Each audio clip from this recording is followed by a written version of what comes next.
খুব ভয় পাইছি রে। দেশের ছোট পর্দা থেকে বড় পর্দা সবখানেই যার অভিনয়ের দাপট তিনি চঞ্চল চৌধুরী।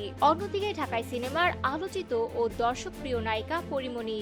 অভিনয় জগতের এই দুই শক্তিশালী তারকা এবার প্রথমবারের মতো একসঙ্গে কাজ করতে যাচ্ছেন নতুন সিনেমা শাস্তিতে।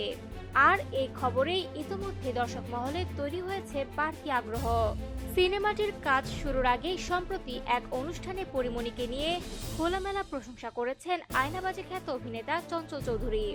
তিনি বলেন, স্ক্রিনে পরীমণির যে উপস্থিতি দর্শক প্রথম দেখাতেই মুগ্ধ হয়ে যায়, এটা ওর বড় শক্তি। তবে শুধু সৌন্দর্য নয়, অভিনয়ের দিক থেকেও ওর অনেক সম্ভাবনা আছে। নির্মাতাদের উচিত ওর অভিনয় দক্ষতাকে আরো গভীরভাবে কাজে লাগানো।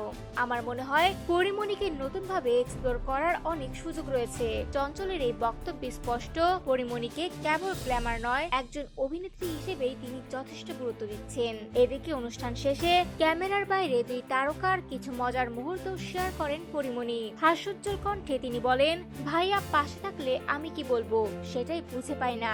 আজ লিফটে করে আসার সময় হাসতে হাসতে ভাইয়াকে বলছিলাম, একটা চোখ পার হয়ে গেল।